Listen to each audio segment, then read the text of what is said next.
Okay, welcome to my class. আজকের ক্লাসে আমরা একচেটিয়া বাজারে কিভাবে মোট আয়, গড় আয় এবং প্রান্তিক আয় নির্ধারণ করে এই বিষয়টা শিখব। প্রথমে আমরা বলি, আমরা আমরা যেহেতু জানি যে একচেটিয়া বাজারে অসংখ্য কি ক্রেতা থাকে কিন্তু বিক্রেতা থাকে একজন, এটা তো আমরা জানি। তাহলে এই বাজারে দামের কি স্থির থাকার কথা? স্থির থাকার কথা না। জোরে বলতে হবে, স্থির থাকার কথা না। কারণ কি, এখানে একচেটিয়া বাজার মানে হচ্ছে যেখানে বিক্রেতা হবে একজন আর ক্রেতা থাকবে অসংখ্য। তাহলে সে কি করতে পারে? যে পরিমাণ উৎপাদন করেছে সেটা নিয়ন্ত্রণ করতে পারে। যদি সে দ্রব্য বা সেবার নিয়ন্ত্রণ করতে পারে তাহলে কি সে ইচ্ছা মতো দাম নির্ণয় করতে পারে। তাহলে এখানে দাম কি স্থির থাকে না, যখন ইচ্ছা সে বাড়াইতে পারে আবার কমাইতে পারে। এই কারণে দাম এখানে পরিবর্তনশীল, মনে থাকবে এতটুকু। আর আগের মতো আমরা এখানে ব্যবহার করব, উৎপাদন থাকবে বা বিক্রয়ের পরিমাণ থাকবে এবং একটা নির্দিষ্ট দাম থাকবে। দাম হয় কমতে পারে অথবা বাড়তে পারে, কিন্তু একটা নির্দিষ্ট থাকবে এক এক উৎপাদনের জন্য। ক্লিয়ার এতটুকু? তাহলে আমরা যাচ্ছি সূচিতে। প্রথমে লিখতে হবে উৎপাদনের পরিমাণ, উৎপাদন অথবা বিক্রয়ের পরিমাণ কিউ দিয়ে প্রকাশ করলাম। তারপরে থাকবে কি? দাম। এরপরে কি আছে? মোট আয়, T R. T R is equal to P into Q. পরে কি? গড় আয়, average revenue, T R by Q. তারপর হচ্ছে প্রান্তিক আয়, M R is equal to delta T R by delta Q. আমরা সাধারণত যখন মোট আয়, গড় আয় এবং প্রান্তিক আয় নির্ণয় করতে যাব তখন কি হবে? একটা উৎপাদনের পরিমাণ থাকবে অথবা একটা বিক্রয়ের পরিমাণ থাকবে এবং সেই সাথে ওই দ্রব্যের নির্দিষ্ট একটা দাম থাকবে। এখন এই দামটা পরিবর্তনশীল, কারণ আমরা জানি একচেটিয়া বাজারে বিক্রেতা হচ্ছে একজন আর ক্রেতা থাকবে অসংখ্য। এই কারণে দামের পরিবর্তন করা সম্ভব এই বাজারে। তাহলে এখানে উৎপাদনের পরিমাণ কি ধরলাম? প্রথমে মনে করি আমি এক নিলাম, এটা এককে প্রকাশ করা যায়, এত একক। তারপরে 2, তারপরে 3, তারপরে 4, 5, 6, 7। আমি ইচ্ছা মতো নিলাম, এটা আমার ইচ্ছা, যতগুলো নেওয়া যায়, কিন্তু আমি আমার মতো ইচ্ছা মতো নিয়ে নিলাম। এখন দাম মনে করেন প্রথমে নিলাম 10 টাকা, পরে তাহলে কম কম নেই, বাড়ানো যাবে কমানো যাবে। যেহেতু উপরে 10 নিয়েছি তাহলে নিচে কমতে হবে, তাহলে কম নিলাম। যেহেতু আমি প্রথমে 10 ধরেছি, পরবর্তীতে একটু ক্রমহ্রাসমান হারে যাই। তাহলে 9, 9 পরে কত? 8, 7, 6, 5, 4। আমি দামের পরিবর্তন করেছি, কারণ আমরা জানি একচেটিয়া বাজারে দামের পরিবর্তন সম্ভব। তাহলে দামের পরিবর্তন হয়েছে। এবার আসি, এখন টিআর বা মোটায় নির্ণয় করবো। তাহলে কি হয়? TR is equal to P into Q. তাহলে পি আছে এবং কিউ আছে, তাহলে পি ইনটু কিউ। 10 একে 10, 9 দুগুণে 18, 3 আটা 24, 4 সাতা 28, 5 6 30, 5 6 30, 4 সাতা 28। ক্লিয়ার এতটুকু? এটা নিয়ে কারো কোনো প্রশ্ন আছে? তাহলে আমরা এখানে দেখতে পেলাম যে উৎপাদনের পরিমাণ বা বিক্রয়ের পরিমাণ যদি থাকে, সেটা যে পরিমাণই হোক, আমি প্রথমে এক একক নিয়েছি 2, 3, 4, 5, 6, 7। এরপরে একটা নির্দিষ্ট দাম থাকবে। প্রথমে দামটা ধরেছি 10, যেহেতু এটা একচেটিয়া বাজার তাহলে আমরা দামের পরিবর্তন করব। পরবর্তীতে আমরা 9, 8, 7, 6, 5 এবং 4 নিয়েছি। আমরা জানি যে মোট আয় বের করতে গেলে সাধারণত কি হয়? উৎপাদনের পরিমাণ অথবা বিক্রয়ের পরিমাণের সাথে তার নিজস্ব দাম দিয়ে গুণ করতে হয়। তাহলে প্রথম একক আছে, তাহলে প্রথম একক দিয়ে তার যে দামটা ছিল সেটা দিয়ে গুণ করব। তাহলে 10 একে 10, 9 দুগুণে 18, 3 আটা 24, ক্রমানুসারে 4 সাতা 28। এই পর্যন্ত চলে আসছে। এতটুকু পর্যন্ত আমরা বুঝতে পারছি সবাই? ক্লিয়ার? আচ্ছা, এরপরে আমরা আসতে পারি গড় আয়। গড় আয়টা কিরকম? এভারেজ রেভিনিউ হচ্ছে টোটাল রেভিনিউ বাই কিউ। এখানে তাহলে টোটাল রেভিনিউ কোনটা আসে? 10, 18, 24, 28, 30, 30 এবং 28। আমরা গড় আয় নির্ণয় করতে গেলে কি হবে? মোট আয়কে উৎপাদনের পরিমাণ দিয়ে ভাগ করতে হয়। তাহলে উৎপাদনের পরিমাণ হচ্ছে 1। তাহলে ওর সাথে কি আছে? মোট আয় আছে 10। তাহলে 1 দিয়ে 10 এর ভাগ করলে কত হয়? বলেন, জোরে বলেন। 10। তারপরে 2 দিয়ে কত হবে? 9। 3 দিয়ে 24-এ 8। এই অনুসারে কত হবে? পরে কত হবে? 6। পরে কত হবে? 5। পরে কত হবে? 4। এই এতটুকু আমরা বুঝতে পারছি?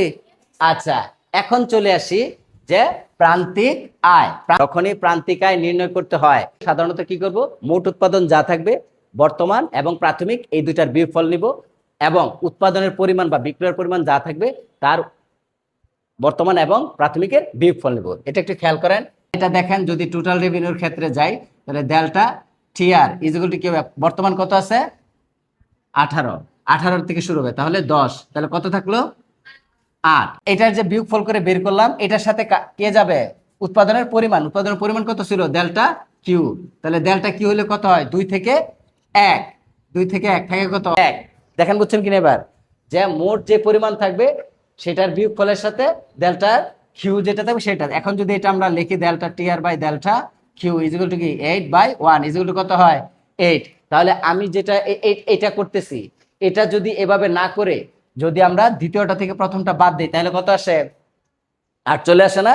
ঠিক এইভাবে খেয়াল করবেন। তাহলে আমরা বিয়োগফল নিয়ে আমরা শর্টকাট মেথডে, এখানে যেহেতু অঙ্ক করার সময় অনেক সময় লাগে, তাহলে শর্টকাট মেথডে কি করব, এইভাবে ভাগ না করে আমি বিয়োগফল নিয়ে নিব। তাহলে প্রথমটার জন্য যা থাকবে প্রান্তিকায় যখন আমরা নির্ণয় করব মোটাই থেকে করব, তাহলে প্রথমে যেটা দেওয়া থাকবে সেটা আমরা লিখব। তাহলে এখানে দেওয়া আছে 10, তাহলে কি লিখব 10। তারপরে কত দেওয়া আছে, পরবর্তীতে দেওয়া আছে 18, তাহলে 18 থেকে 10 কি করব, বিয়োগ করব। তাহলে 18 থেকে 10 বিয়োগ করলে কত থাকে 8। তারপরে 24, 24 থেকে কত থাকে 6। তাহলে এখানে 28 থেকে 24 কিলো কত থাকে 4। 30 থেকে 28 2, 30 30 0, 28 30 -2। দেখেন নিচেরটা ছোট সংখ্যা এই জন্য মাইনাস হয়েছে। আর সবসময় একটা জিনিস খেয়াল রাখবেন, যদি মাইনাস আপনার মনে না থাকে কোনো কারণে, যদি কোনো কারণে এখানে জিরো আসে, জিরোর পরে অবশ্যই মাইনাস আসবে, সংখ্যা যতই হোক কিন্তু মাইনাস আসবে। আপনার যদি মনে না থাকে আপনার মাইনাস কিন্তু দিতে হবে এখানে। ক্লিয়ার এতটুকু? আচ্ছা, এটাকে আমরা বক্স করে দেই। আমরা যখন একচেটিয়া বাজারে মোটায়, গড়ায় এবং প্রান্তিকায় নির্ণয় করব তখন আমাদেরকে একটা সূচি তৈরি করতে হবে। সূচির মধ্যে আমরা যাদেরকে রাখবো সেটা হচ্ছে উৎপাদনের পরিমাণ অথবা বিক্রয়ের পরিমাণ, সেটা কিউ দিয়ে প্রকাশ করলাম। একক লিখতে পারি এখানে। তারপর দাম, তারপরে এই যে দাম এবং উৎপাদনের পরিমাণ থাকবে এই দুইটার গুণফল দিয়ে আমরা কি বের করতে পারি, মোট আয়। পরবর্তীতে যখন আমরা গড় আয় নির্ণয় করব, গড় আয় নির্ণয় করতে গেলে আমাদের সূত্র হবে মোট আয় যেটা বের করেছিলাম আমরা, যে মোট আয় বের করেছিলাম সেই মোট আয়কে আমরা উৎপাদনের পরিমাণ দিয়ে ভাগ করব। পরবর্তীতে আমরা আবার প্রান্তিক আয় নির্ধারণ করব। প্রান্তিক আয় নির্ধারণের জন্য আবার আমরা মোট আয়ের দিকে যাব, মোট আয় থেকে সেটার খালি বিয়োগফল তৈরি করব। মনে থাকবে এতটুকু? আমরা সূত্র দিয়ে বের করতে পারি, কিন্তু আমরা এখানে যেহেতু অনেক সময় দরকার হয় তাহলে অল্প সময়ে করার জন্য আমরা কি করব, যে মোট যে আয়টা থাকবে এই মোট আয়কে বিয়োগফল করব। কিন্তু প্রথম যে সংখ্যাটা থাকবে সেই প্রথম সংখ্যাটা আমাকে লিখতে হবে। এর পরবর্তীতে দ্বিতীয়টা থেকে প্রথম, দ্বিতীয়টা থেকে প্রথম, এ প্রত্যেকটার একইভাবে দ্বিতীয় থেকে প্রথমটার বিয়োগফল বের করে আমরা এখানে প্রান্তিকায় বের করতে পারবো। ক্লিয়ার এতটুকু? যদি গড়া এবং প্রান্তিকায় নির্ণয় করতে যাই তাহলে প্রথমে কি নির্ণয় করতে হবে, মোট আয়। অর্থাৎ মোট আয় ছাড়া আমি গড়া এবং প্রান্তিকায় নির্ণয় করতে পারবো না। আর মোট আয় নির্ণয় করতে গেলে আর কি কি দরকার হয়, হ্যাঁ, তাহলে দাম এবং অবশ্যই উৎপাদন অথবা বিক্রয়ের পরিমাণ থাকতে হবে। ক্লিয়ার এতটুকু? পরে দাম আপনার যাই হোক কিন্তু দাম এবং উৎপাদনের পরিমাণ থাকতে হবে। এই দুইটা থেকে গড়াই মোটাই পাবো, আবার হচ্ছে গিয়ে মোটাই পেয়ে গেলে আমরা গড়া এবং প্রান্তিকায় নির্ণয় করতে পারবো। ক্লিয়ার এখন এতটুকু? আর কোনো প্রশ্ন আছে? আচ্ছা, তাহলে এখন এই যে সূচি পাইলাম, এই সূচি থেকে এখন আমরা কি দেখতে পারি, চিত্র দেখতে পারি। আমরা যে সূচিটা তৈরি করেছি এই সূচি থেকে কিভাবে চিত্র অঙ্কন করা যায় সেই বিষয়টা এখন খেয়াল করব। আমরা সবসময় জানি যে লম্ব অক্ষ থাকবে একটা, আর একটা কি ভূমি অক্ষ থাকবে। ভূমি অক্ষে কি থাকবে, উৎপাদন বা বিক্রয়ের পরিমাণ থাকবে কিউ। আর লম্ব অক্ষে কি থাকবে, হ্যাঁ, দাম থাকবে। দাম থাকতে পারে মোটায় আছে, গড়ায় আছে, প্রান্তিকায় আছে, সবাই থাকবে। তাহলে মোটায় প্রান্তিকায় সবাই থাকবে, এটা নিয়ে কোনো প্রশ্ন হবে না। আপনারা সবাই খেয়াল রাখবেন, আমরা যে সূচিটা তৈরি করেছি একচেটিয়া বাজারে মোটায়, গড়ায় এবং প্রান্তিকায়ের, এই গড়ায় এবং প্রান্তিকায় মোটাই থেকে আমরা চিত্র প্রকাশ করতে পারি। আজকে আমরা শুধুমাত্র গড়ায় এবং প্রান্তিকায় কিভাবে চিত্র অঙ্কন করা হয় সেটা দেখব। তাহলে সূচি থেকে আমরা চলে যাই। তাহলে এখানে উৎপাদনের পরিমাণ কয়টা ছিল, 7টা। তাহলে 7টা উৎপাদনের পরিমাণ ভূমি অক্ষে থাকবে। তাহলে 1 6 7। এবার খেয়াল করেন, এখন উৎপাদনের পরিমাণ এখন দেওয়া আছে। আমরা যেহেতু গড়াই এবং প্রান্তিকায় নির্ধারণ করব, তাহলে গড়াই কত দেওয়া আছে, 10 থেকে 4 পর্যন্ত। তাহলে আমরা একবারে নিচ থেকে নেই, 1 2 8 9 10। ক্লিয়ার এতটুকু? উৎপাদন যখন 1 তখন গড় 1 কত ছিল 10, উৎপাদন যখন 1 তখন গড় আয় 10। এবার আমরা একটু জোরে জোরে বলি, 2 যখন ছিল তখন কত ছিল? এই যে 2 যখন ছিল তখন কত ছিল? 9। তাহলে 2 এর জন্য 9। তারপরে যখন 3 ছিল, 3 এর জন্য কত ছিল? 8। 3 এর জন্য কত? 8। আমরা গড় আয়ের দিকে খেয়াল করব, তাহলে 3 এর জন্য 8। তারপরে যখন ছিল আপনার, আমরা এটা পাশাপাশি যোগ করে দিতে পারি, এই যে পাশাপাশি যোগ করে দিলাম, তাহলে আপনার আর এটা ঝামেলা হবে না। তারপর আমরা কত? 4। 4 এর জন্য কত ছিল? 7। তাহলে 4 এর জন্য 7। 4 এর জন্য 7 অঙ্কন করলাম। তাহলে 5 এর জন্য কত? 5 এর জন্য 6। তাহলে এটাও আমি যোগ করে দিলাম। 6 এর জন্য কত? 6 এর জন্য 5। আচ্ছা আমরা সবাই বলি 6 এর জন্য কত? 5। 7 এর জন্য কত? 7 এর জন্য 4। গুড। এই যে এটা যে আমরা অঙ্কন করলাম, এটা কি রেখা অঙ্কন করলাম? গড়ায়। তাহলে আমরা একটু বর্ধিত করে এ আর লিখে দিলাম, গড়ায়। এদিক দিয়ে আমরা একটু বর্ধিত করে দিলাম। এটা কারো সমস্যা আছে? এটা যদি সমস্যা না থাকে পরবর্তীতে আমরা দেখি। পরবর্তীতে কি আছে? এম আর 1 এর জন্য কত আছে? 10। তাহলে 1 এর জন্য 10, যেহেতু এটা দাগ দেওয়া আছে, আমরা শুধু এটার মধ্যে একটু বোল্ড করলাম। তারপর 2 এর জন্য কত দেওয়া আছে? 8। তার 2 এর জন্য আমরা 8 এ চলে গেলাম, 2 বরাবর উঠে 8, এই যে 8। তাহলে আমরা এটাও যোগ করে দিব, এই যোগ করে দিলাম, এটার উপরে একটু বর্ধিত করে দিলাম। 3 এর জন্য কত ছিল? 6। এখানে আমরা অলস হয়ে যাচ্ছি কেন? 3 এর জন্য কত? 6 যোগ করে দিলাম। 4 এর জন্য কত? 4। 4 এর জন্য 4, এই 4 বরাবর আসলাম, এটাও যোগ করে দিলাম। তারপরে 5 এর জন্য কত? 5 এর জন্য 2। তাহলে 2 বরাবর 5 এর জন্য 2, তাহলে 2 এ চলে আসলাম, 5 যোগ করে দিলাম। 6 এর জন্য কত? 0। তাহলে 6 এর জন্য 0 দাগ দিয়ে দিলাম। 7 এর জন্য কত? -2। তাহলে এখানে নাই যেহেতু, তাহলে এটা বর্ধিত করে এটা সমান দূরত্বে -1 -2, এই বরাবর আবার একটা রেখা অঙ্কন করব। রেখা অঙ্কন করে যেহেতু এটা 7, এই 7 টান দিয়ে এই পাশে পূরণ করে আবার এটা বর্ধিত করে দিলাম এম আর। তাহলে আমরা এখানে শিখতে পারলাম কি, কিভাবে সূচি থেকে গড় আয় এবং প্রান্তিক আয় নির্ণয় করা যায়। তাহলে এবার আর একটু খেয়াল করেন, এই যে গড় আয় এবং প্রান্তিক আয়, এটা যেহেতু আমরা সূচি থেকে পেয়েছি, তাহলে এই চিত্র, এখন এই চিত্র থেকে কিন্তু কয়েকটা প্রশ্ন তৈরি করা যেতে পারে। তাহলে আমরা প্রশ্নগুলো একটু খেয়াল করি। এখানে প্রথম প্রশ্নটা কি লেখা আছে? স্নেহা বলেন তো, প্রথম প্রশ্নটা এখানে কি লেখা আছে?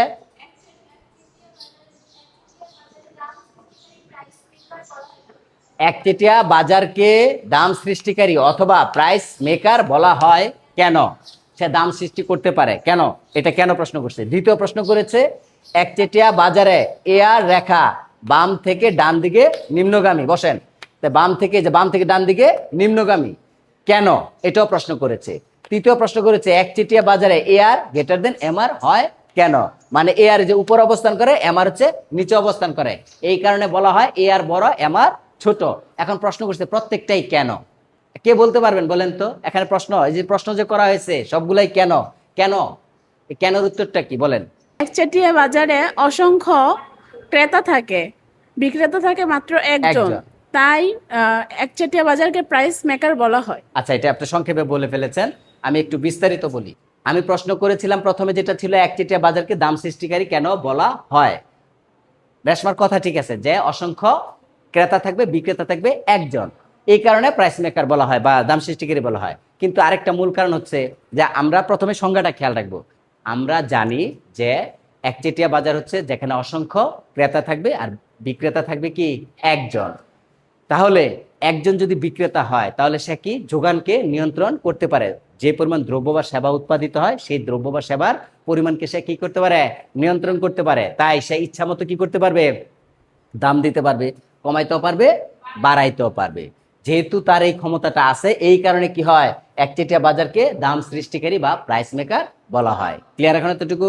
আচ্ছা, এর পরবর্তীতে প্রশ্নটা করেছে কি, একচেটিয়া বাজারে এআর রেখা বাম থেকে, এই যে বাম থেকে ডান দিকে কেন নিম্নগামী হয়? আমরা কিন্তু আরেকটা বিষয় জানি যে একচেটিয়া বাজারে যে এআর রেখা থাকে, এআর রেখাকে কিন্তু আবার কি বলা হয়? চাহিদা রেখাও বলা হয়। ক্লিয়ার এতটুকু? যদি এআর রেখাকে চাহিদা রেখা বলা হয়, চাহিদার সাথে কার সম্পর্ক আছে? দামের সম্পর্ক আছে। তাহলে চাহিদা এবং দামের সাথে কি সম্পর্ক আছে? বিপরীত সম্পর্ক আছে। অর্থাৎ দাম বাড়লে চাহিদা কমে অথবা দাম কমলে চাহিদা বাড়ে। সাধারণত এই বিপরীতমুখী সম্পর্কের কারণেই এআর রেখা বাম থেকে ডান দিকে নিম্নগামী হয়। ক্লিয়ার এখন এতটুকু? এরপরে একচেটিয়া বাজারে এআর গ্রেটার দেন এমআর হয় কেন? আমরা এই চিত্রের মধ্যে কি দেখতে পাচ্ছি যে এআর এবং এমআর দুইটাই বাম দিকে নিম্নগামী। আমরা তো বললামই দামের সাথে চাহিদার বিপরীত সম্পর্ক থাকার কারণে বাম থেকে ডান দিকে নিম্নগামী হয়, যেহেতু এআর রেখা হচ্ছে কি ওই চাহিদা রেখা। তাহলে এখন এই যে বাম থেকে নিম্নগামী যখন হচ্ছে এআর, এআর রেখা যখন বাম থেকে ডান দিকে নিম্নগামী হচ্ছে, তখন এমআর রেখাও কিন্তু একইভাবে নিম্নগামী হচ্ছে। কিন্তু এআর যেভাবে কমতেছে এমআর কিন্তু তার চেয়ে বেশি হারে কমতেছে। খেয়াল করেন, এই যে দেখেন এআর 10, 10-এর পরে কত 9, এখানেও 10, 10-এর পরে কত 8, এই যে 9-এর পরে কত 8, 1 কমেছে, 8-এর পরে কত কমেছে 2 কমেছে, 6 হয়েছে। তাহলে এখানে যে হারে কমেছে এখানে তার চেয়ে বেশি হারে কমেছে না? এই কারণে যে এআর রেখা এবং এমআর রেখা দুইটাই কমেছে, কিন্তু এআর এর চেয়ে এমআর বেশি হারে কমেছে। এই কারণে এমআর রেখা নিচে অবস্থান করে আর এআর রেখা উপরে অবস্থান করে। এই কারণে বলা হয় একচেটিয়া বাজারে এআর রেখা গ্রেটার দেন এমআর রেখা। ক্লিয়ার এতটুকু? তাহলে আমরা সূচি থেকে চিত্র অঙ্কন করতে পারি, আবার চিত্র থেকে কি এই 3টা প্রশ্নের জবাব দিতে পারি না আমরা? তাহলে আমরা এই যে 3টা প্রশ্নের জবাব এই চিত্র থেকে আমরা কি করতে পারি, দিতে পারি। তাহলে এই 3টা প্রশ্ন আমরা ভালো করে শিখে ফেলবো। ক্লিয়ার এতটুকু? ওকে, ধন্যবাদ সবাইকে।